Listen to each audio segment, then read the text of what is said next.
السلام عليكم ورحمة الله وبركاته. حياكم الله وبياكم ومرحبا بكم. എന്തൊക്കെ എല്ലാവരും വർത്തമാനം.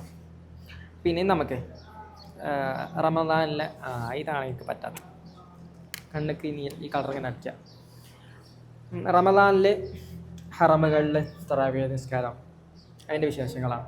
പൊതുവെ റമദാനാകുമ്പോൾ നമ്മുടെ നാട്ടിൽ പ്രത്യേകിച്ചും GCCകൾ ഭയങ്കര സജീവം. ഇപ്പോൾ പ്രത്യേകിച്ചും ഹറമുകൾ, മസ്ജിദുൽ ഹറാം, മുസ്തബിൽ കൂടുതൽ ആളുകൾ വരും. അപ്പോൾ തിരക്കുണ്ടാവും. പ്രത്യേകം സ്കൗട്ടിനാർക്കും ഫുൾ സജ്ജാവും, നോമ്പ് തുറയും മറ്റുമൊക്കെ ആയിട്ട്. അപ്പോൾ തറാവീഹുമായി ബന്ധപ്പെട്ടാണ് നമ്മൾ വിഷയം. തറാവീഹ് ഇരു ഹറമുകളിലും ഇപ്പോൾ 13 റക്അത്ത് നിസ്കരിക്കാം. മുമ്പൊക്കെ 23 ആയിരുന്നു, കൊറോണയ്ക്ക് ശേഷം 13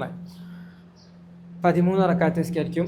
ഒരു തറാവീഹ്ക്ക് ഏകദേശം 3/4 ജുസാണ് ഓതുക. തുടർച്ചയായിട്ട് ഇങ്ങനെ ഓതി പോവും.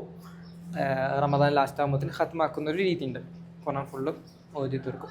ഇമാമാരുടെ ഷെഡ്യൂൾ പറയുമ്പോൾ ആദ്യം 6 റക്അത്ത് ഒരു ഇമാമും, പിന്നെ 4 ഷഫീ വൽ വിത്ർ, പിന്നെ വിത്റും വേറെ ഇമാമും ഉണ്ടാവുക. അപ്പോൾ ഫസ്റ്റത്തെ 20 ദിവസങ്ങളും തറാവീഹ് മാത്രമേ ഉണ്ടാവുക. പിന്നെ ലാസ്റ്റ് 10 ആയി കഴിഞ്ഞാൽ ഖിയാമുൽ ലൈൽ ഉണ്ടാവും.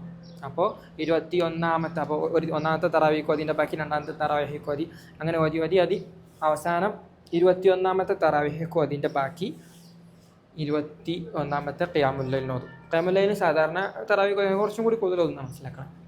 പിന്നെ ഖിയാമുൽ ലൈലും ഒരു 12:30 സമയത്താണ് ഉണ്ടാവുക. പിന്നെ ലാസ്റ്റ് 10 ആകുമ്പോൾ തറാവീഹിൻ്റെ കൂടെ വിത്രാക്കൂല. 10+3 നിസ്കരിക്കുമല്ലോ. പക്ഷെ 10 നിസ്കരിച്ചിട്ട് പിന്നെ പിരിയും.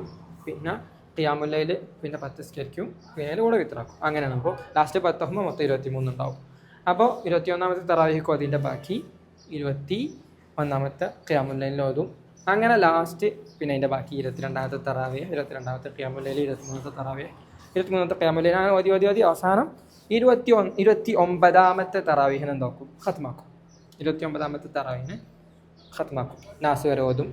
10-ാമത്തെ റക്അത്ത് നാസ് വരെ ഓതി, എന്നിട്ട് ഖത്മു ദുആ ഉണ്ടാവും. അപ്പോൾ ഇങ്ങനെയാണ് ഖത്മാക്കുന്നത്. എന്താണ് 29-ാമത്തെ ദിവസം ഖത്മാക്കാൻ കാരണം? ചിലപ്പോൾ 30-ാമത്തെ നോമ്പുണ്ടാവില്ലല്ലോ, അതായിരിക്കാം അള്ളാഹു അലം. അപ്പോൾ ഇതാണ് ഖത്മാക്കുന്ന രീതി. പിന്നെ സുബ്ഹാനല്ലാഹ്, മക്കത്തും മദീനത്തും അങ്ങനെ തന്നെ ഓരോ ഇമാമുമാരും ഓത്തും. അത് സുബ്ഹാനല്ലാഹ് നമുക്ക് ആസ്വദിക്കാൻ പറ്റുന്നതാണ്. പലപ്പോഴും നമ്മൾ ഒരു വിഷയം എന്താ വെച്ചാൽ ചില ഇമാമുമാരെ കുറിച്ച് നമുക്ക് ചിലപ്പോൾ ഓരോരുത്തരും അഭിരുചികൾ വ്യത്യാസമാണ്. ചിലർക്ക് ചില ഓത്ത് ഭയങ്കര ഇഷ്ടവും, മറ്റാരെക്കാട്ടും ഓത്തിനെക്കാട്ടും. അപ്പോൾ നമ്മളെന്താണ് പറയേണ്ടത്? നമ്മൾ ഓത്ത് ശരിയല്ല എന്നുള്ള രൂപത്തിൽ നമ്മൾ പറയരുത്. അതൊരു നല്ല അതബല്ലാത്തതായിട്ടാണ് മനസ്സിലായത്. അപ്പോൾ മറ്റാരെക്കാട്ടും എനിക്കിഷ്ടം ഇയാളെ ഓത്താണ് അങ്ങനെ പറയാമെന്നല്ലാതെ മറ്റുള്ള ഓത്ത് ശരിയില്ല എന്ന് പറയുമ്പോൾ ശരിയില്ലല്ലോ, പറച്ചിൽ ശരിയല്ലോ അങ്ങനെ പറഞ്ഞത്. അപ്പം പിന്നെ ഓരോ ഇമാമുമാരും ഓത്ത് നോക്കുമ്പോൾ സുബ്ഹാനല്ലാഹ് ഓരോരുത്തരും ശൈലി വ്യത്യസ്തമാട്ടോ. അത് ഭയങ്കര രസമാണ്. ഇപ്പോൾ മക്കത്ത് നോക്കുകയാണെങ്കിൽ സുദൈസാണെന്നുണ്ടെങ്കിലും യാസുർ ദൗസരിയാണെന്നുണ്ടെങ്കിലും ബന്ധംബലിയിലാണെന്നുണ്ടെങ്കിലും ഓരോരുത്തരും ഞാൻ പ്രത്യേക ആൾക്കാർ പറഞ്ഞില്ല. ആണെങ്കിൽ ജസ്റ്റ് ചിലർക്കും സുദൈസ് എന്ന് പറയുമ്പോൾ എല്ലാവർക്കും പണ്ട് മുതലേ കേട്ടിരുന്നതാണ്. അങ്ങനെ ഓരോന്നും ഇപ്പോൾ പുതിയ വന്ന ഇമാമുമാരൊക്കെ വലീദ് ഷംസാൻ്റെ ഒക്കെ ഒത്തൊക്കെ മാഷാ തജ്വീദൊക്കെ മാഷാ പക്ക ക്ലാരിറ്റി.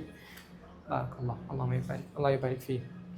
പിന്നെ എനിക്ക് മദീനത്തെ തന്നെ കുറച്ചും കൂടി എല്ലായിടത്തും ഇഷ്ടട്ടോ. കുറച്ചും കൂടി തജ്വീദും അദാവൊക്കെ നോക്കാൻ തദബ്ബുരിയായിട്ടുള്ള കുറച്ചും കൂടി നോക്കുകയാണെങ്കിൽ ആരും മോശമെന്നല്ല. പ്രത്യേകിച്ചും ഓരോ ഇമാമാരും ഇപ്പോൾ ബർഹജിൻ്റെ ഒക്കെ ഓരോ ഇമാമാരും ഓരോന്നും നമുക്ക് പ്രത്യേകം പഠിപ്പിച്ചു തരും.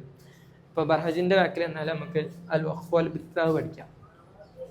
എങ്ങനെ നിർത്തണം, എങ്ങനെ എടുത്തോതണം, ആ വിഷയമൊക്കെ ഓരോന്നും. ഇപ്പോൾ ഇപ്പം സൂറത്തുൽ അംബിയായിൽ നെക്സ്റ്റ് ഒരു ഉദാഹരണം ഓർമ്മ വന്നപ്പോൾ وَوَهَبْنَا لَهُ إِسْحَاقَ وَيَعْقُوبَ نَافِلَةً. ഇതിപ്പോൾ നമ്മൾ സാധാരണ ഓതൽ തന്നെയാണ്. പക്ഷേ وَوَهَبْنَا لَهُ إِسْحَاقَ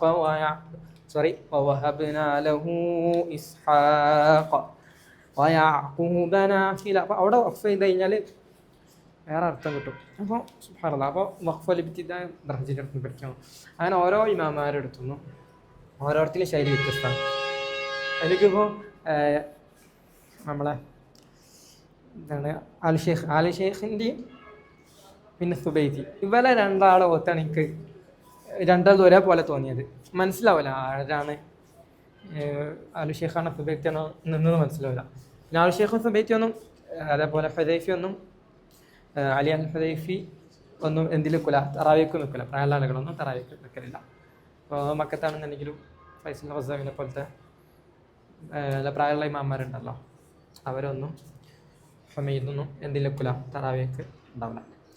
അപ്പോൾ ഇതാണ് അവസ്ഥ. പിന്നെ മുമ്പ് 23 കൊറോണൻ്റെ മുമ്പ്, ഇപ്പോൾ 13 ആക്കിയതല്ലോ. അഥവാ അപ്പോൾ ഇത് മനസ്സിലാക്കാം. നമ്മുടെ നാട്ടിൽ ആളുകൾ പറഞ്ഞ സമസ്തകാർ പറഞ്ഞ പോലെ 23 കൂടാനും കുറയാനും പാടില്ല എന്നുള്ള അർത്ഥത്തിൽ അതും തന്നെ എന്താണ് ഒരു കാട്ടണ പോലെയാണ്, ഒരു കടമ കഴിക്കണ പോലെ. ചെറിയ ചെറിയ എല്ലാ പള്ളികളും പറഞ്ഞ ചില പള്ളികളിലൊക്കെ ചെറിയ ചെറിയ സുറത്ത് ഓതിക്കാണ്ട് കേൾക്കുന്ന എന്താണ് നിസ്കാരം പൂർണ്ണമാക്കുന്ന ഒരവസ്ഥ. അങ്ങനെയല്ല, പറ്റുന്നുണ്ടെങ്കിൽ ഒരു പേജെങ്കിലും ഓതി നിസ്കരിക്കുകയല്ലേ ചെയ്യേണ്ടത്. അപ്പോൾ പറഞ്ഞു തരുന്നത്, അപ്പോൾ 23 കുറക്കാൻ പറ്റുന്നതുകൊണ്ടാണ് 13 നിസ്കരിച്ചിട്ടുള്ളത്. അപ്പോൾ രാത്രി നിസ്കാരം നമുക്ക് എത്രയും നിസ്കരിക്കാം. അതായത് 23 നിസ്കരിക്കണേ നമ്മൾ വിദ്യാർത്ഥി ഒരിക്കലും പറയാൻ പാടില്ല. റളിയല്ലാഹു സ്മരണ ഓർമ്മയില്ല എന്താണ് 23 റക്അത്ത് നിസ്കരിക്കുന്നത്. അത് സ്വലാത്തുല്ലൈൽ മുസ്ലിം രാത്രി നിസ്കാരം ഈ 2 നമുക്ക് എത്രയും നിസ്കരിക്കാൻ അതൊന്നുമില്ല. റസൂലുള്ളാഹി സ്വല്ലല്ലാഹു അലൈഹി വസല്ലം ഹദീസാണ്. പിന്നെ വിത്റാക്കാൻ ഉദ്ദേശിക്കുമ്പോൾ വിത്റാക്കാം. അപ്പോൾ എന്നാൽ റസൂലുള്ളാഹി സ്വല്ലല്ലാഹു അലൈഹി വസല്ലമിൻ്റെ അടുത്ത് നോക്കുമ്പോൾ റസൂലുള്ളാഹി 11 അല്ലെങ്കിൽ 13 കൂടുതൽ നിസ്കരിച്ചിട്ടില്ല.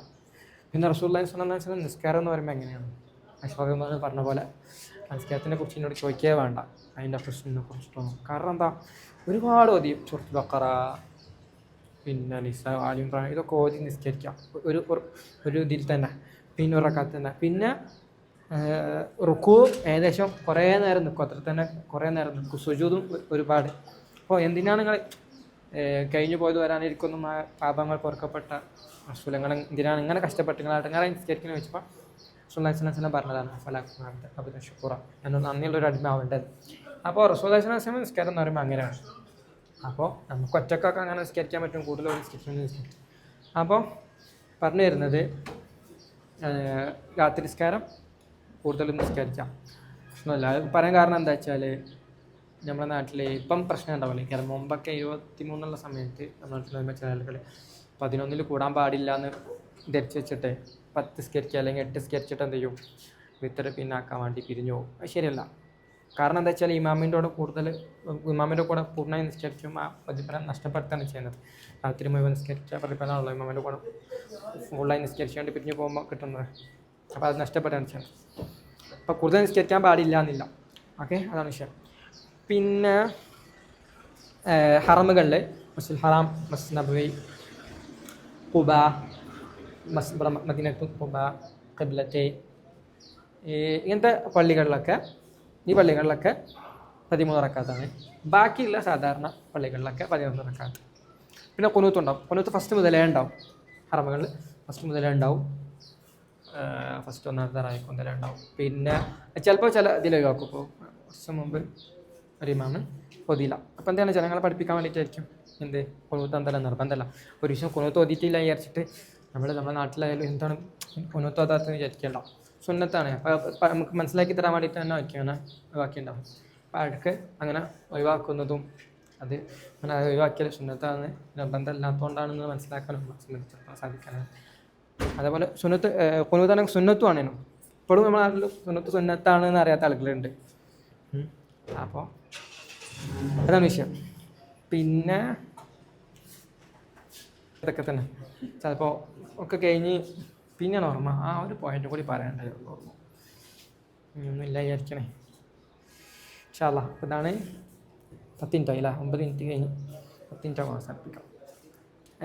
തറാവീഹ് വിശേഷങ്ങൾ. പിന്നെ ഒരു ഫൈലിയും കൂടി പറഞ്ഞ് അവസാനിക്കുക. നമ്മൾ ഖുനൂത്ത് കഴിഞ്ഞാൽ ചൊല്ലേണ്ട ദിക്ർ എന്താ? ഖുനൂത്ത് കഴിഞ്ഞാൽ വിത്ർ കഴിഞ്ഞാൽ നമ്മൾ ചൊല്ലേണ്ടത് എന്താ?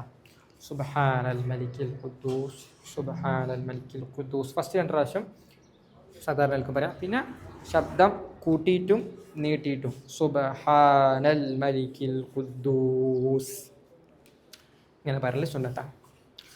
അപ്പോൾ ഇൻഷാ അല്ലാഹ് അടുത്ത വീഡിയോയിൽ കാണാം. എന്തെങ്കിലും ഉദാഹരണങ്ങൾ പറയാനുണ്ടെങ്കിൽ അഭിപ്രായം ഉണ്ടെങ്കിൽ നിങ്ങൾ അറിയിക്കും. ബറക്കല്ലാഹു ഫിക്കും. അസ്സലാമു അലൈക്കും വറഹ്മത്തുള്ളാഹി വബറകാതുഹു. 10 മിനിറ്റ് ആവട്ടെ, കഴിഞ്ഞ 10 മിനിറ്റ് ആവട്ടെ.